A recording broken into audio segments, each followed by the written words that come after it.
कबूलियती दुआ के खास औकात और हालात। अल्लाह ताला से हर वक्त हर आन दुआ मांगते रहो कि वो अपने बंदों की फरियाद सुनने से कभी नहीं उकताता। अलबत्ता अहादीस से मालूम होता है कि कुछ खास औकात और मखसूस हालात ऐसे हैं जिनमें खसूसियत के साथ दुआएं जल्द कबूल होती हैं। लिहाजा उन मखसूस हालात में दुआओं का खसूसी एहतमाम फरमाइए। रात के पिछले हिस्से के साये में जब आम तौर पर लोग मीठी नींद के मजे में मस्त पड़े होते हैं, तो जो बंदा उठकर अपने रब से राज व नियाज की गुफ्तगू करता है और मस्कीन बनकर अपनी हाजतें उसके हजूर रखता है, तो अल्लाह ताला खसूसी करम फरमाता है। नबी करीम सल्लल्लाहु अलैहि वसल्लम का इरशाद है कि खुदा हर रात को आसमान दुनिया पर नज़ूल अजलाल फरमाता है, यहाँ तक कि जब रात का पिछला हिस्सा बाकी रह जाता है तो फरमाता है कि कौन मुझे पुकारता है कि मैं उसकी दुआ कबूल करूं, कौन मुझसे मांगता है कि मैं उसको अता करूं, कौन मुझसे मगफिरत चाहता है कि मैं उसे मुआफ करूं। शब कदर में ज्यादा से ज्यादा दुआ कीजिए कि ये रात खुदा के नजदीक 1000 महीनों से ज्यादा बेहतर है। और ये दुआ खास तौर पर पढ़िए, अल्लाहुम्मा इन्नका अफून तुहिब्बुल अफ़्व फ़अफ़ु अन्नी।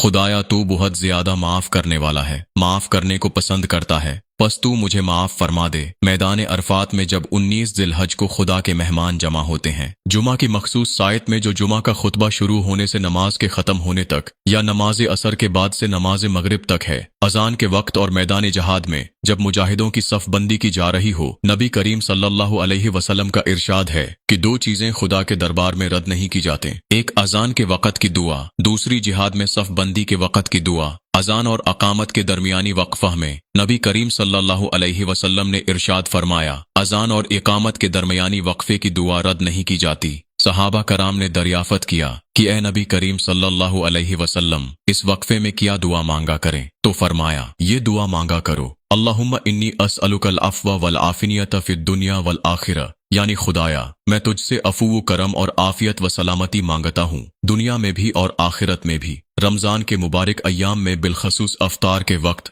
फर्ज नमाजों के बाद सजदे की हालत में नबी करीम सल्लल्लाहु अलैहि वसल्लम ने फरमाया कि सजदे की हालत में बंदा अपने रब से बहुत ही कुर्बत हासिल कर लेता है। बस तुम उस हालत में खूब खूब दुआ मांगा करो जब आप शदीद मुसीबत या इंतहाई रंज व गम में मुब्तला हूँ, जब जिक्र फिक्र की कोई दीनी मजलिस मुनाकद हो, जब कुरान पाक का खत्म हो। कबूलियती दुआ के मखसूस मकामात। हजरत हसन बसरी रजी अल्लाह अन्हु जब मक्का से बसरा जाने लगे तो आपने मक्का वालों के नाम एक खत लिखा जिसमें मक्का के क़याम की अहमियत और फजाइल बयान किए और ये भी वाजिहा किया कि मक्का में इन 15 मुकामात पर खुसूसियत के साथ दुआ कबूल होती है। मीज़ाब रहमत के नीचे, काबा के अंदर, मुल्तजिम के पास, चाहे जमजम के पास, सफा व मरवा के पास जहां सई की जाती है, मुकाम इब्राहिम के पीछे, अरफात में, मुजदलिफा में, मिना में, जमरात के पास,